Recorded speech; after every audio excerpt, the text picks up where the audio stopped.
Welcome to another episode of Chaos to Clarity, where I interview leaders of some of the world's best tech companies about the strategies and principles that it takes to build a successful business. If you want to find more episodes or free resources to help you grow your business, just go to chaostoclarity.io. Hello, everyone, and welcome to another season of the Chaos to Clarity podcast. And this season is going to be really special. We're going to be focusing on, my neck of the woods, the San Diego startup ecosystem. And so I wanted to kick things off by bringing the supermassive black hole in the center of the San Diego startup galaxy, Neal Bloom, managing partner of Rising Tide Partners. So great to have you on today. Eric, so good to be with you here, especially for how long we go back. It's nice to sit and chat with you today. Likewise, man. Yeah, I've been thinking about it. I think it's been a decade since we were co-working buddies together back in the day, and that's actually where I kind of wanted to start with you because I remember, you were working at a tech company, you're working at Hire.com, and now you're this, incredible super connector and community builder here. So, what was it that ignited that spark for you in building the community? Well, what brought me to San Diego was co-founding Portfolium, bringing it from LA to San Diego by getting into EvoNexus, which Hmm. in 2013 that was actually the black hole of the universe. It was the physical center, I would say, of the startup community back in 2013, which was when the first Startup Week was. And I happened to just visit the community while my application was being processed for Evo during Startup Week, during the first one. Actually, it was year one wasn't even called Startup Week. I think it was called Tech Week. Hmm. Um, and visited it, saw the space, and was like, wow, like everything's happening here. That's cool. And I have the chance to work from here where everything is happening. And that's great. I just figured that's what startup communities were, which were physical places where everything happens.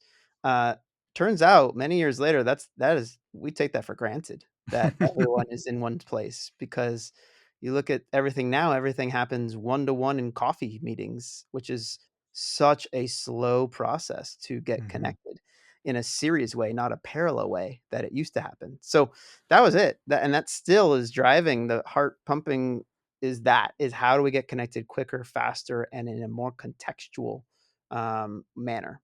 And so that's what still drives me now. But it was the physical hub that got me excited to be a part of it when I showed up here in 2013. Oh, fantastic. Yeah, similar to me, actually, I came here quite a bit earlier, actually, 10 years earlier, in 2004. And I was on my way from Florida up to the Bay Area to do the whole, startup life.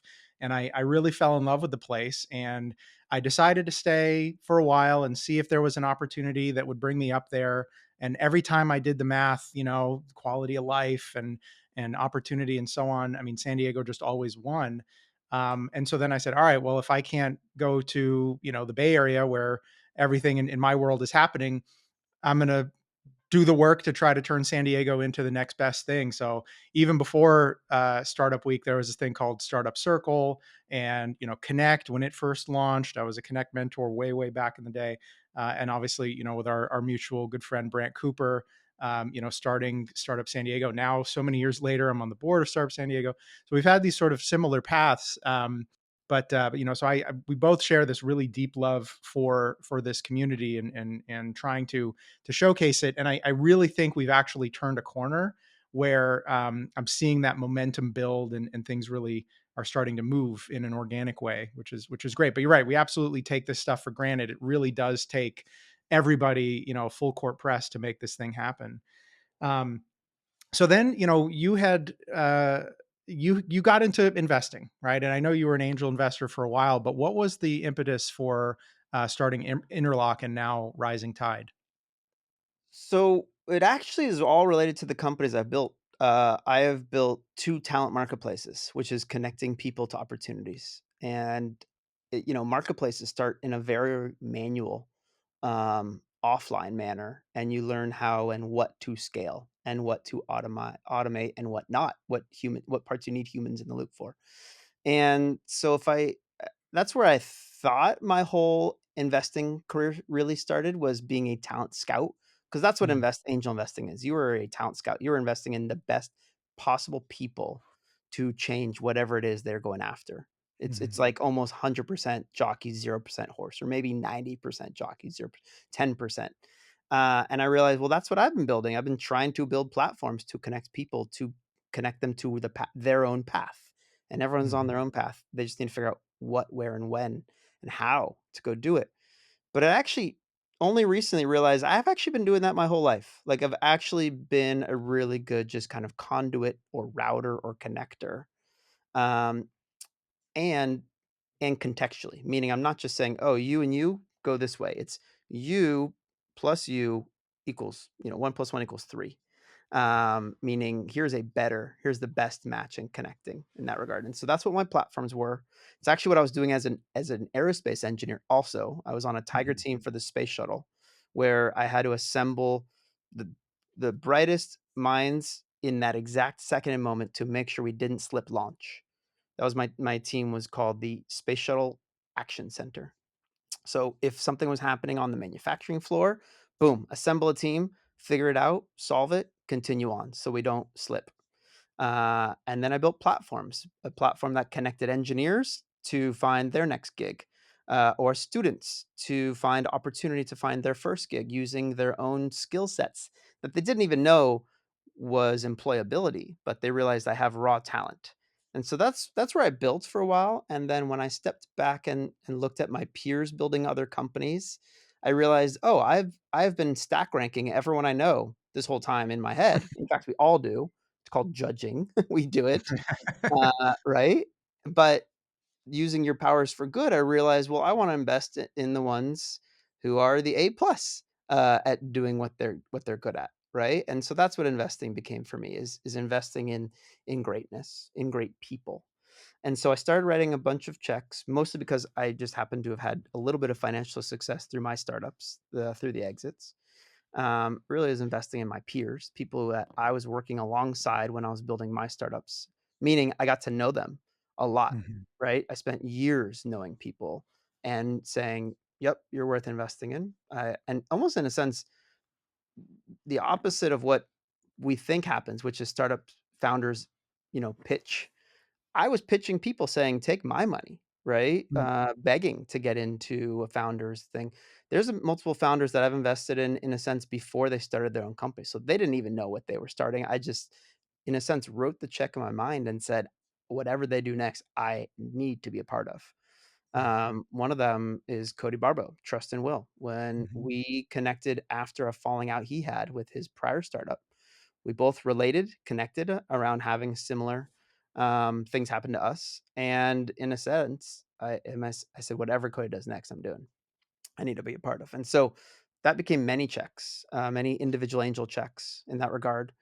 And then just before COVID, my partner in Interlock Capital, Al Bashir, approached me and said, and he'd already also had an exit from an introduction I made, I think, to his acquirer.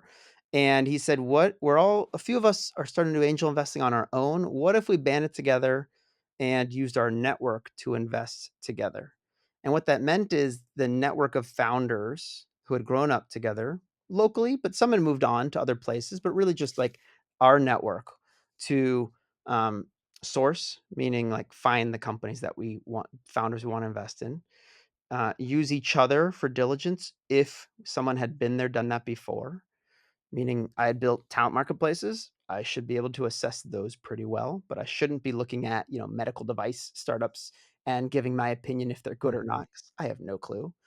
But someone in the group might have medical device expertise, and so we should, one, categorize that, catalog, index, and then call upon those people at the right time. So that's kind of like right time, right person, diligence, if you will. Writing the check then, once you got thumbs up from true domain experts, is honestly the easy part. It's really easy to say, "Here's why we collectively should invest in these," and people said, "Yep, I wanna be a part of that too." And then post check, once you've kind of proven yourself during diligence to the founder that you have been there, done that before, you've kind of sold yourself that you can continue to help them for life of the company. And so Mhm. that was our big ad. And in venture capital world, it's called value add investing, which has Mhm. been mocked because it's a joke generally. We decided to make it real by the only way we knew how to do it, which is proving that we could actually be helpful, meaning showing during diligence we actually have real connections and we can open real doors to talent, to customers, to future investors. And so that's what Interlock Capital started as during COVID. So a virtual only network of founders funding other founders. And we started as deal by deal, meaning we would spin up these special purpose vehicle LLCs. These have been popularized on angel lists as syndicates. That's what they're called. Mhm. And what was nice about it is that you could choose which investments you wanted to do, and you could pass on all if you wanted to pick and choose. You could do all of them. And it happened to be 2020, 2021. It was a very hot time to do investing. The market was really hot. People were home and were kind of bored, or had a little extra time.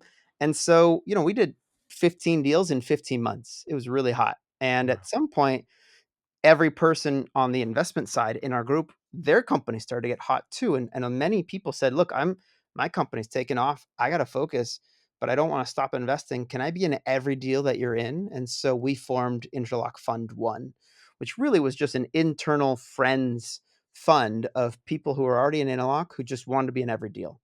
And so it gave us two sources of capital. In a way, we had a fund where we could just deploy right from the fund, and we could still do our deal by deal syndicated special purpose vehicles. And so that's what Interlock has been for 5 years, is this group of founders and operators funding founders. Yeah. And now what's been really cool to see about 2 to 3 years into it is we actually started funding each other, meaning we started looking inward and saying, who are the people we know the best? Each other, right? We've grown up with each other 10 years. That's a surer bet than someone you've just met by a cold email yesterday, right? Right. And so people's had exits who then started the next company into the same industry with the same team.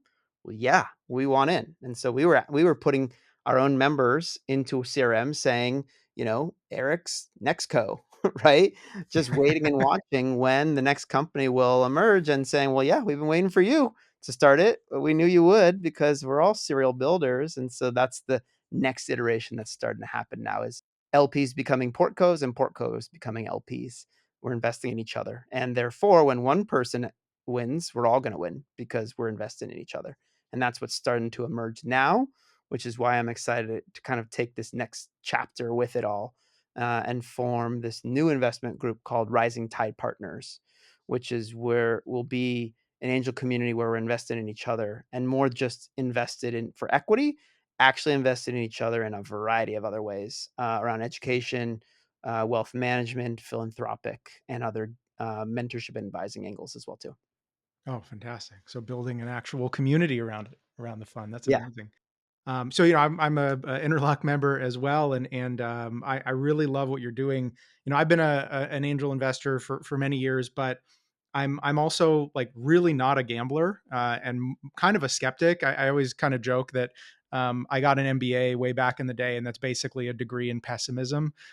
All the reasons why startups are doomed to fail. So I'm a diversified ETF kind of guy in general. So I joined Tech Host Angels, now new fund, many years ago, and it was a challenge because the minimum check size was just more than I wanted to invest in companies that I really didn't know, that I didn't have a connection to. So most of my angel investing are actually with clients of mine that I've worked with for at least 6 months or a year or longer. And then I know the founders' heads inside and out. I've talked to their customers. I know their team, and I say, okay, this next round I want in, and they'll carve out a little something for me. But what I really like that you're doing with Interlock and now with Rising Tide is that I can throw a few chips down here and there, and I can just sort of broadly play across the entire portfolio, which is really exciting. I'm all about sort of democratizing everything in this space. And so again, I think what you're doing is even just from the investor side is really great, kind of creating more inclusivity and accessibility. But then also, yeah, of course, bringing the investors in to actually help and support the portfolio. That's amazing. yeah. I appreciate that. Yeah, I TCA funded my first company Portfolium back in 2014, so 11 years ago. Yeah, And and then when we had an exit, I joined as well, mostly yeah, because of the fund model where I could, just be indexed across all their deals. And so I've been in most of the funds. And I would say, what I learned for as an entrepreneur is look for the smarter money, which I think is kind of the Mhm, same that you're doing. Look for mhm, areas where you have an edge, where it's not just the money, but you can actually help them, right? And that's not a given for entrepreneurs. A lot of entrepreneurs just chase any money, mhm. and you'll go get there's money out there if you grind hard enough, but you may never talk to the person again, and they may never Mhm. actually open a door except just to write you an email saying, "How are you doing? Are you still alive?"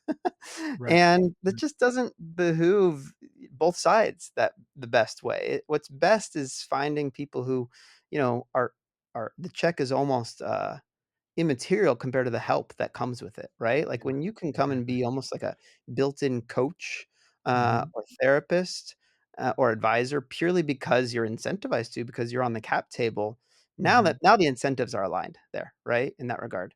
Yeah. And so, yeah, I think, one of the things we still have work to do is finding and aligning the right capital with the right founders at the right time. Yep. And that's just gonna take a lot more continued work. And it's gonna take a lot more capital, to be honest. I think in San Mhm, Diego, most of our capital has not been won in tech at all. It's been in life sciences and in real estate. And mhm, so I think then therefore we should have great life science investors who made their money in life science because they built in life science, and then they should therefore be investing into life science. Or in same in real estate. If you did great in real estate, you should be mentoring and investing in the next real estate builders. But we don't have a lot of tech money wins in tech yet. mhm, And so mhm, therefore that's why most founders have to go elsewhere for it. And they should. They should go to the places where it's been won. Like, if you're building the next Salesforce, you should be getting money from the founders of Salesforce, right? Or as close as you can, because if they believe in you, they're gonna give you the cheat codes and, Yeah. of how to get there faster and quicker and better. And so that's why Silicon Valley is what it is, because people have done it generationally. And so, we need to do the same here. Take our wins and redeploy and reinvest into the areas where it can have the biggest impact. And Mhm, that's what we're trying mhm. to do in our own little way here within Rise and Tide. Yeah. So I spend a lot of time up in the Bay Area. In fact, most of my clients are up in the Bay Area in New York, and I do a lot of work with venture capital firms. Big ones like General Catalyst and a bunch of smaller ones as well. And to your point earlier, obviously you get the smart money and they provide that value add. But even then, they're only looking at their top 5 to 10% of their portfolio. Even the ones that tell you that they're smart money, if you're not the one that's obviously already taking off like gangbusters, which like at that point you kind of don't need as much of the help, they're not really looking at you as much. And so, to be honest, a lot of these firms are actually outsourcing that coaching and that support to me. So they sort of insource me into their fund and say, hey, part of being a part of this portfolio is you get this really great coach that has these connections and da da da. Um, and sort of filling in the middle. I call it like the messy middle of their portfolio. But again, historically, I mean, most of these firms, even the ones that say they're doing a lot of value add, leave a lot to be desired. And so the filling in the gap there is the community, is the grassroots side of things. And that's what, I was actually a bit of a detractor of San Diego for quite a while until very recently. So I go up to San Francisco about once a month and visit clients and do work with the VCs that I work with up there. And I'm always amazed how literally 365 days a year I can get on a plane, I can drop down in San Francisco, and there are 10 different events going on that not are just sort of general networking, let's have a beer, but like targeted specific problems, specific resources, vendors, what have you. And I said, oh my God, this is what San Diego needs. We need more events. Right. And then I had an event recently. I hosted an event recently that I invited you to, and you got to come to the next one. But there was a founder there who just moved here from the Bay Area a few months ago. And he was coming up to me saying, this is incredible.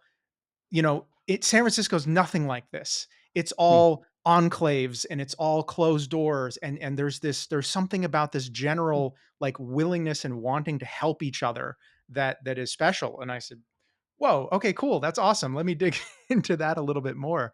Um, but so what I want to kind of turn the focus on is sort of the state of the union of the startup ecosystem.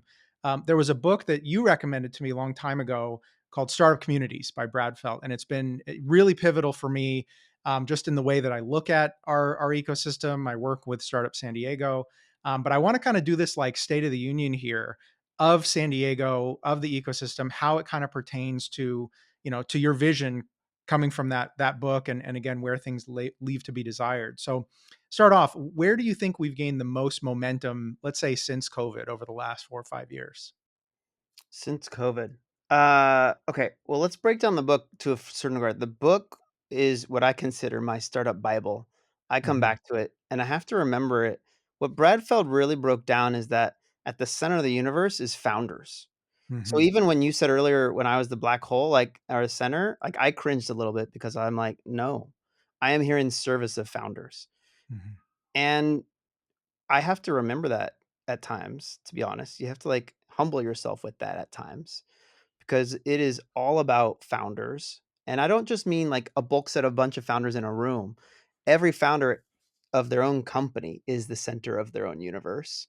And Hmm. our universe exists to make sure that they help them be as successful as possible.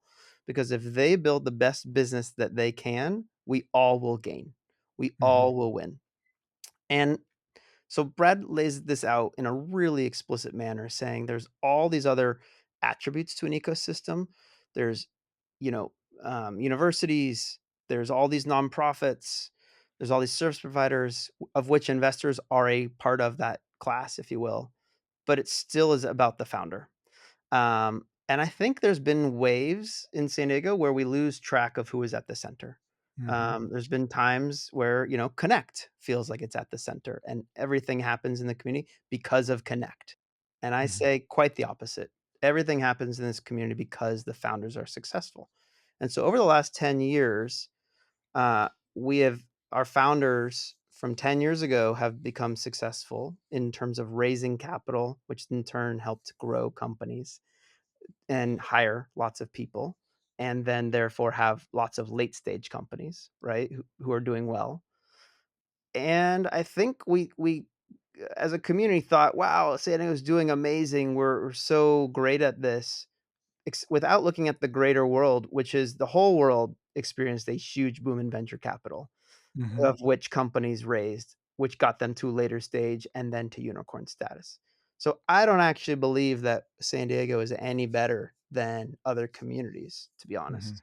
I think we just happen to luckily ride the exact same venture capital influx wave, which Hmm. during COVID we saw go tenfold in every city, in every community.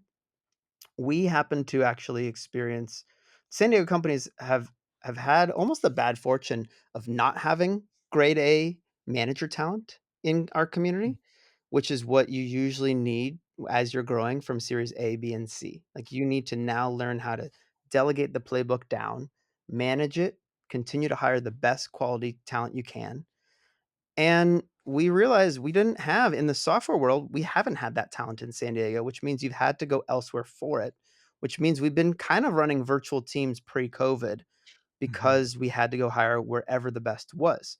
So, luckily, I think some teams were really good at managing remote teams pre-COVID when the whole world went to remote. So during COVID, we continued to excel because we were good at that, running remote and virtual teams.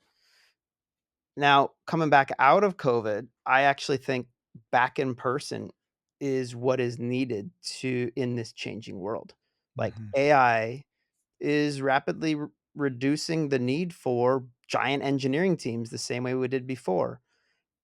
But that is super subjective to every team and how companies are going to take and embrace the new world of building product.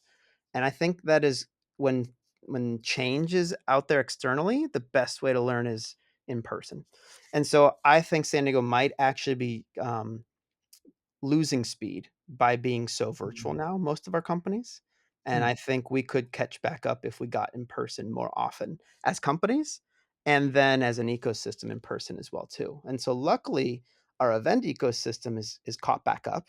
We're seeing, like Hmm. you were alluding to, way more events. You aren't seeing the engineering developer events that we used to see pre-COVID. Like there used to be Hmm. every different code base had a really robust meetup group, right? You had the Hmm. Angular meetup, Hmm. you had the JavaScript meetup, you had Hmm. the the C sharp meetup. All of them, those are gone. You're starting to see different AI meetups come together now, which is good, and I hope that's bringing the developers out and saying, how do we build in this new environment. So the event ecosystem's coming back in that regard, but I don't know if our companies are coming together and coming back in person and learning as fast there because of that. So I think it's a little warning out there, as I would say, like the events are coming back, which is good, but I think we need the physical hubs again to coalesce people and learnings faster. And I don't know if that's happening. Yeah. Well, that's one of the big traps from the book, right? Or sort of geographical silos or disbursement. We're having that challenge now, even just with our general meetups that, now Carlsbad is really growing into its own and, even South Bay. And I mean, we've got a pretty big county here that people have to traverse.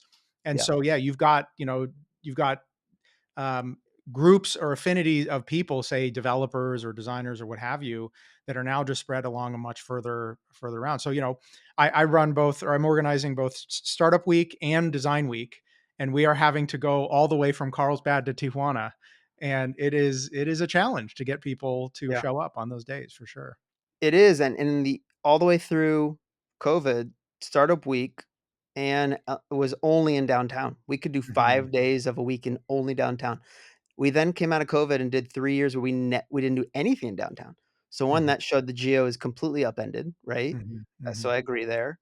And downtown, what was convenient about it is that it was a big place with so many with density, right? You had yeah. every building had multiple floors of startups, and we don't have that Mhm. anymore. And so, yeah, it's really spread out We now. had to we had to axe the startup crawl for the first Right. time, and this was, like, the best thing about Startup Week was the startup crawl downtown, and we couldn't do it because we couldn't get enough companies that were in any geographic location with physical offices that we Yeah. could tie together. Right. So we need new frameworks for how to have physical density. That's for sure, Mhm. right? Mhm. And so that may be that we need these smaller but physical hubs throughout the county. And maybe we need them themed more. So it used to Mm. be, downtown Evo was all the software companies. Well, Mhm. maybe software is not enough of a clustering. Maybe you need to have like a fintech hub Mhm. and a defense tech hub and an ag tech hub and a gaming hub, and you put those in areas where the talent happens to be clustered. Like Mhm. Carlsbad, there's like 10 to 12 gaming companies there, both Mm. enterprise and startup. You've got High Moon, which does like Call of Duty. You've got Zynga, Rockstar, Warner Brothers. Those are just the enterprise level ones in Carlsbad. Think of all the talent that's right there because of that too. Well, maybe we should have a consumer focused like digital builders hub in that Mm. area so that people are coalescing there, right? So that's where I'm Yeah. starting to think about the clustering. It may not be just tech, it may not just be software. Maybe it's like industry or sub cluster related that we should be convening people around. What do Yeah, you and think the about only that? thing I can think of is Aquilus, right, from the life science medtech perspective, and but they're in, like, Rancho Bernardo, which is, like, there's nobody. I don't wanna say Mhm. there's nobody, but that's a bit of a slog for a lot of people. It is, and there's actually not a lot of life science out in Rancho Bernardo, and yet Yeah. they're trying to, and I can see them testing, doing the customer development really well. Every month, they're like, "All right, let's do med device this month. Let's do genomics next month. Let's do therapeutics next month." And I think they're still trying to figure out, like, who and where is our customer. Yeah. Whereas if you were to go into, say, Torrey Pines Mesa, you'd be like, "Yeah, therapeutics right here. This is the hub." Mhm. Mhm. Or if you go into maybe Sorrento, you'd say, diabetes tech or digital healthcare. Yeah, Mm. that's right there, right? Because you got Dexcom and Tandem and everything else. So, I appreciate that they are out there with a space and willing to figure it out, but they are still trying to figure out who is their convenient, closest clustered, customer in that Mm. regard. And I would say probably out in that area, Rancho Bernardo, where you have long held Sony Electronics, you had HP, which is now turning into the Apple campus. You've got Northrop Grumman. What are all the things that sound in common out there? Hardware, Mm. physical things. I would Mhm. put some sort of physical hardware kind of incubator out there, or not incubator, but hub where this is like kind of software meets hardware. That seems like you'd probably have a lot of talent that lives out in Poway, Forest Ranch, and Rancho Bernardo. That's what I would test in that regard. Yeah. So there's a few things here that I think have to be solved for. One is office space, right? Or the again, so the EvoNexus Vine pipeline was incredible, and there really isn't anything like that today. what do you think we need to build to even kind of create the fertile soil for those hubs to form? 2 areas that I'm thinking about that right now. Uh, I th One, Evo and the like kind of discounted the value of space. They made it free, and therefore people didn't put a currency on Mm, it. What people actually got out of Evo was the community at its prime mhm, and happened to get to work out of there, right? Like, if any given time of day I could run into 30 founders, that had nothing to do with there being an open desk there. That was yeah, the ability for the random bumping intos, and yet that was totally taken for granted, mhm, that community aspect. And by the way, it didn't just manifest itself. There were people like Michelle and Kristen who worked at it. Like, they were mhm, community managers for a reason, and they were paid to do it. It did not come free, for yeah, sure. And so I think we've overlooked that. And people have now just expected, well, co-working, that's the new thing that solves that. Well, in fact, co-working has no community, uh, because there are no one in charge of community. There's maybe someone in charge of amenities. Amenities is not community. It mhm, is not expertly matching someone saying, "Hey, did you know 2 doors down from you, someone's actually working on the same thing as you?" And so, unfortunately, either free space or co-working is not gonna cut it. And yeah, so we need community hubs, if you will. We just need to find the right name for them so that people understand that the value are the people and the designed, um, bumping intos, mhm, and not put a price on desk. Because right now everyone's just valuing what's the cost of a desk, right, and that's just a race to the bottom. right, It's right. quite the opposite. What Well, actually is not only needed race to is the a bottom, but it's a race to the outskirts of the county where the land is cheaper. You're right, 100%, agreed. And so what we need is, yeah, the put the places where it's the closest to people that will come and show up every day, not Mhm, just every once in a while. And curated curated mhm, community in that regard. So I've been testing this a little bit by doing these pop-up founder build days where, mhm, it first started as a geo, like, where could I get the most people to show up on a given day in a month or in a week? And, and then I realized, and so that's working. We have like a monthly startup founder build day. And actually, what's cool is to see Startup San Diego also testing that as well last mhm, Friday. Answer is also doing like first Friday build day. So I'm seeing these like pop up, let's co work alongside each other kind of mhm, days where you get to work, but you also get to network with community. So that's good. Now, and we need to see that people value and will pay for that, to be honest, yeah, because we do need a business model for startup communities. Like, we can't just assume everything is free and given to founders for free. That, like, there needs to be a better business models so that founders value the community that is there to support them. And mhm, I think we've discounted all that since COVID, or even yeah, before when it was free desk, and then COVID, it was all virtual, and now the events are free or $5 to come to an event. I don't think that we should, just say that that should be given to us for free. And so those are the business models that need to be tested.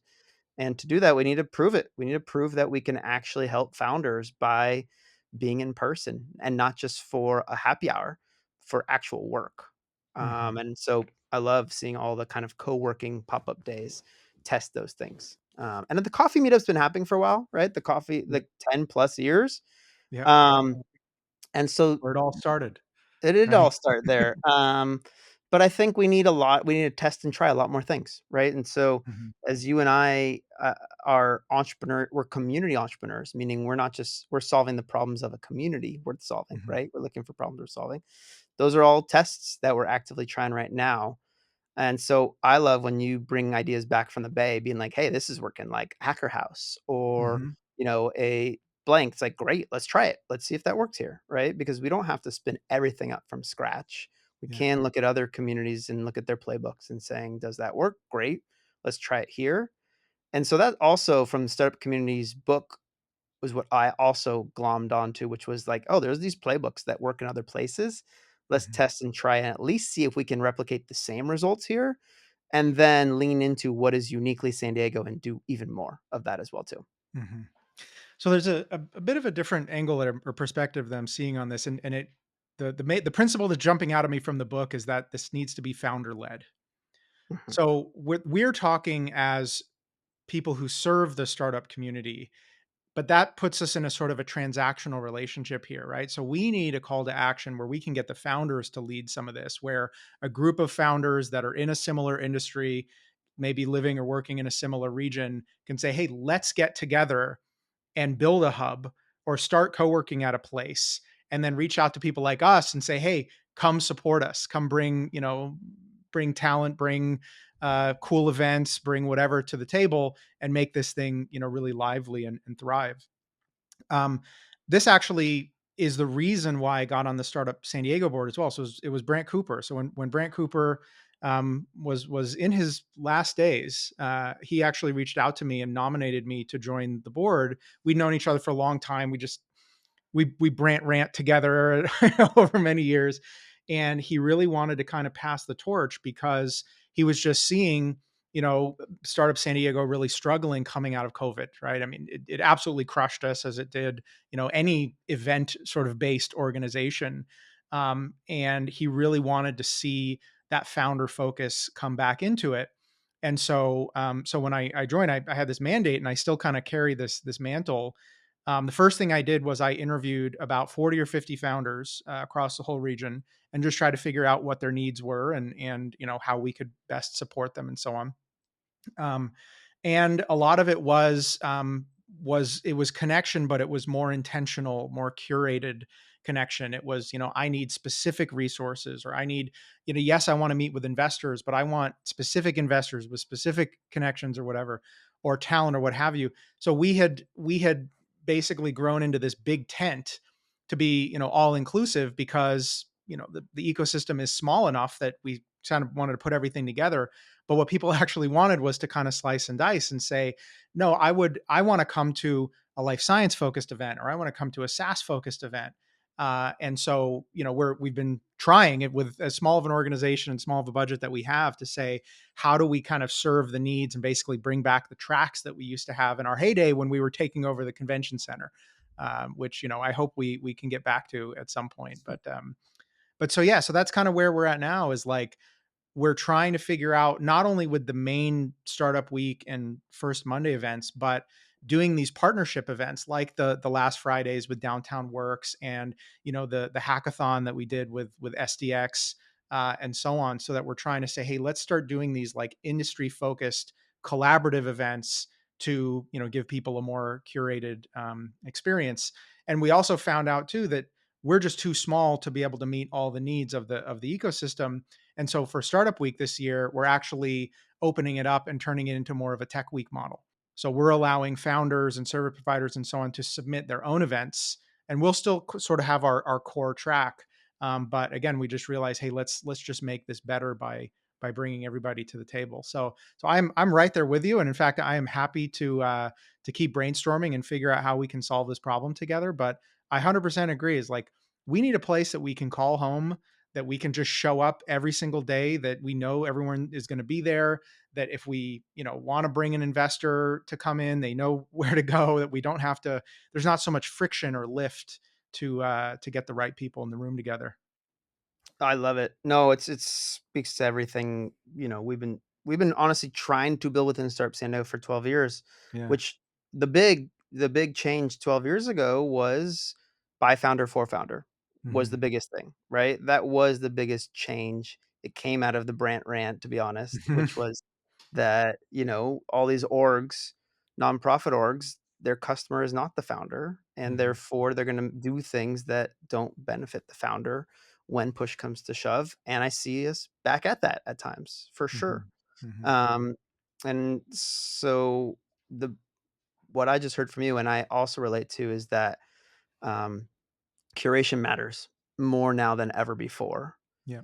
And it always has, but I don't think we realize so much so that helping the founder get to the path that they need to the quickest Hmm. also benefits the community too. Hmm. And if you look at the funnel, I look at like the journey of a founder as a funnel, right? It's like the starting journey, the top of the funnel is the ideation, the curious, which means they need to, find their customer that is got a problem that is the most urgently worth solving. Mhm. And mm, over time, um, that funnel starts to get really wide when you're like, is this every founder that could ever possibly exist?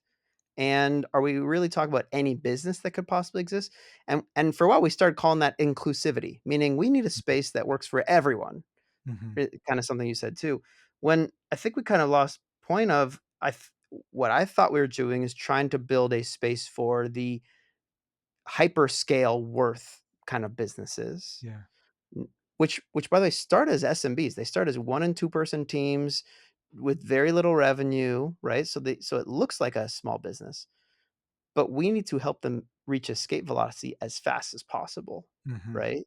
Mhm. And once you do that, it starts to be a selective process, and you start to feel like you're excluding people Yeah. when you're really doing quite the opposite. You're actually helping a group by helping them stay focused and Yeah. curating and saying, no, here are the other kinds of founders who think like you. Here are the other kinds of customers that have problems like you. And then, therefore, here are the resources that service your kind of business and your kind of problems. And I think we've been worried about saying that for a while, being like, "Oh, we're gonna be exclusive. We're gonna, like, only let certain people in."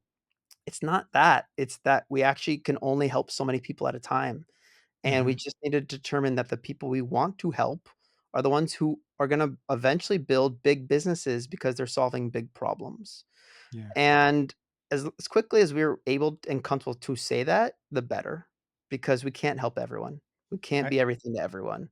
And I'll tell you who we're excluding, right? We're excluding investors who Mhm. don't wanna show up to an event where they know they're just gonna get accosted by people constantly, and we're excluding the CEOs of big companies where they just don't really know. I mean, they're always doing the value of time equation, and they don't see it when it's more generic. So we've actually started doing things like just creating kind of affinity groups, like even just a sign that's like, "Hey, life Mhm. science people, come hang out over here," or Mm.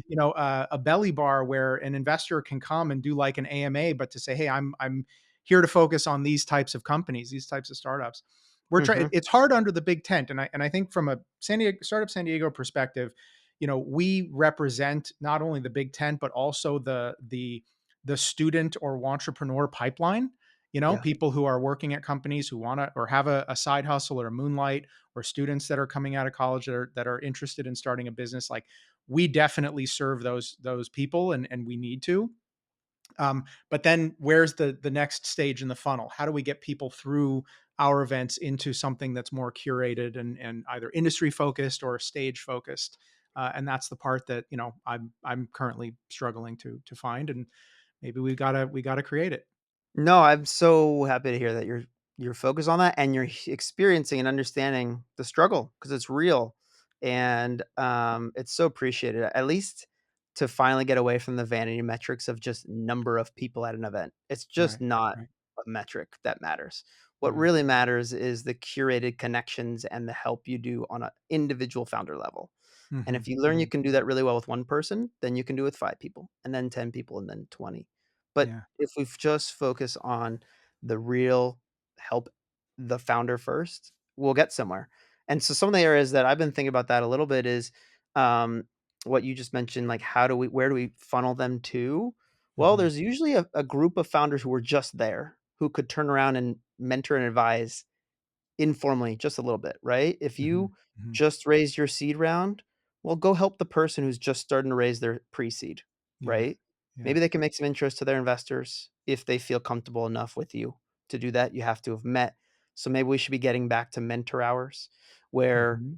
and it's not a 30-year entrepreneur veteran who's now kind of retired and is an angel investor. No, it's Hmm. someone just 1 or 2 stages downstream from you saying, here's what it was like for me 6 months to 12 months ago to raise. Let me at least share my perspective and give you some feedback. And Yeah. the same, you're getting ready to raise your Series A. We should be talking to someone who just raised their Series A. And so I actually think we could hyper focus on the individual micro stages within a funnel and Mm. tap people who are just past it, help someone just behind you. That might be an area to focus on, right? Is build and connect some of these affinity groups that says you don't have to be at the end of your life journey. No, you're just one stage ahead. Um, and I think it's actually what I've found, the founders who are like 12 years into their company, you go and ask them, "Hey, can you help this early stage founder?" They're like, "That early stage was like 11 years for me ago." Like, it's Yeah. actually really Yeah. hard for me to think about how to get my first million revenue because for the last 10 years, I've been thinking about how to get from 100 to 150 million in revenue, right?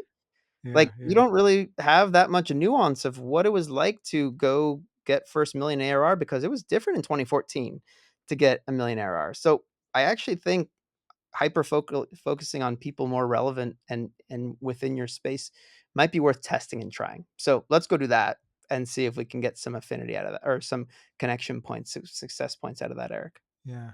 Oh man, I mean, there's wheels are turning. Oh boy, I can see where the next maybe year or two of my life are going to be headed now.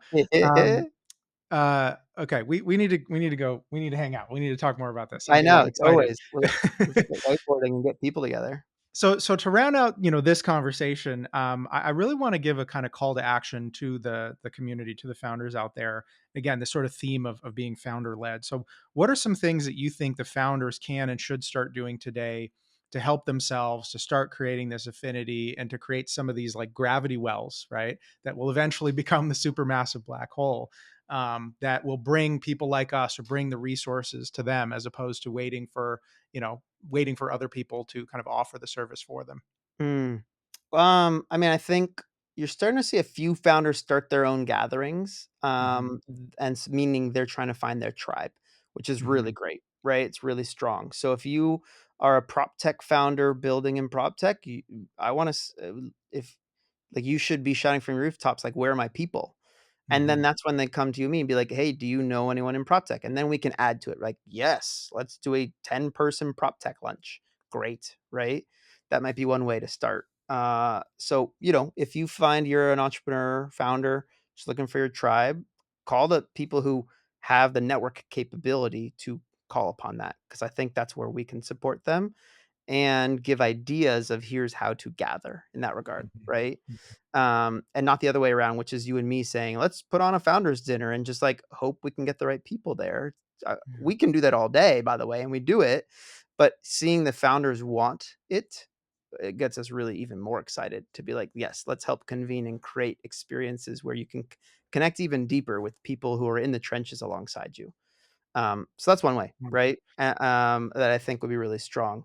And then if you meet a founder who's new to town and you're a founder, great. Thank you for being part of the welcoming committee.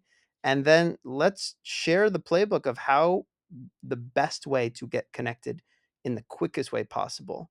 Because otherwise, you can go on this like a year and a half roadshow of taking coffee meetings and semi treading water where it takes forever to get connected to the right people. So Yeah, I think we need this faster onboarding, if you will, that yeah, helps yeah, people find also their tribe in a quick, yeah. fast manner as well too, right? So that they can get back to building a good company with knowing that the resources exist here in town and knowing the right resources exist as well too. So Mm. that's some of it I think that we should be helping the founders, and we should be looking for those founders that are saying that part. Oh man.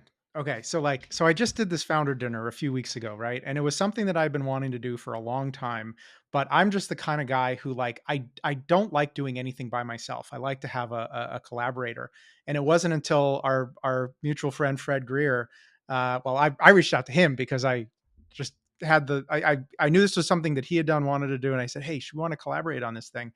And it made it so much easier. And I've got actually a bigger network of capital, especially again up in the Bay Area in New York, than I even do in San Diego. And I've talked with all of them about coming down here and seeing what San Diego has to offer. And all of them said, sure, of course I would come down. I'd love to do a climate tech event. I'd love to do a B2B SaaS event, what have you. And so I'm going to flip this script here and put it out to the community. Whatever industry you're in, if you want to help me find 10 to 20 founders in your industry, I will bring the investors and the sponsors to the table, and we'll have a really good event. Rather than again me trying to put something together to offer to the community. I like that approach a lot more. Great call and great call. I'm starting to find the same feeling of like event co-founders, Yeah, meaning, yeah, a little bit of a partnership that says, let's share the load, but let's also realize someone might have the network and someone might have more of like the project management aptitude to like make it happen, right? Yeah. And so Fred and I do this as well, where we'll do events together and I'll bring the network and he'll like bring the sponsor, right? Yep. We'll divide and conquer because I think that those pieces can burn out a consistency to events really quickly if it's just all on you to do both.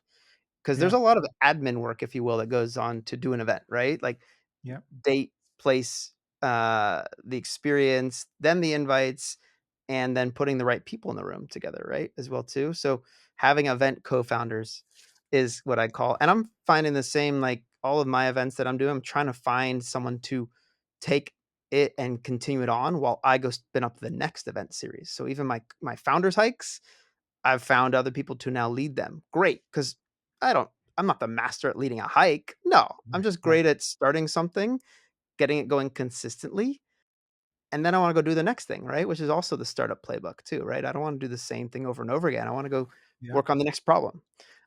So I appreciate that you are interested in partnership, working with others who have, kind of event co-founding skill sets. So let's do it, Eric. I'm So down to I'm doing collaborate. this right now, by the way. So Brian Lamb, co-founder of Trust and Mhm. Will, is launching his new startup Promissory, and I think similarly just wanted to find his tribe and get out of the ecosystem. So he just started this, this Monday startup mixer at Harlan Brewing in Bay Park, and immediately like packed house, just everybody Mhm. showed up, right? And he was just sort of like, okay, great, this is awesome. But I could tell I was like, as soon as you start scaling you're not going to have time for this anymore. So I went right up and was said, hey, let's see if we can do a partnership here. So I'm trying to figure out if Startup San Diego can at least support or collaborate or sort of co-host this event just so that we can keep it going because obviously the demand is there, Mhm. and Well, that's and yeah, what's cool about that is that's a spinoff of Hussein's North County Mixer. So Brian was yep, driving up to Hussein's and he said, "This needs to happen in other parts of the region." Hussein's like, "Go for it. Here's the playbook." He literally, gave Brian that, and a bunch of us came to the first one, even from the North County area. And I haven't made it back since the first one, but I love that it's continued on, and I appreciate so much that you and others are saying like we need to keep this going with consistency.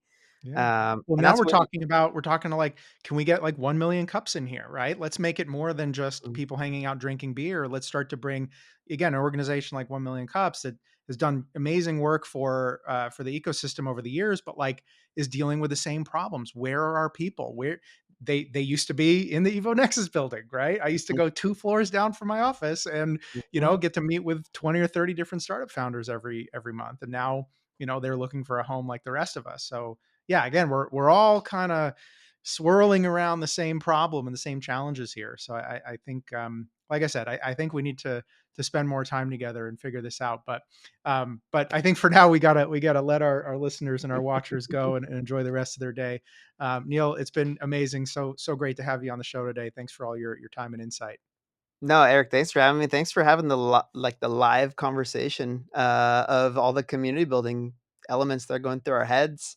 I hope others realize that we are thinking about this all the time, right? There are Mhm. people while you are thinking about building your company, to us, the community is the company to a certain regard, and we are Mhm. fascinated with solving every problem in the same regard to make sure that you, the founder, is successful. So super excited to continue collaborating. Super excited to have a bunch more companies grow and come out and find their tribe here in the town. So thanks, Eric, for having this conversation on the pod.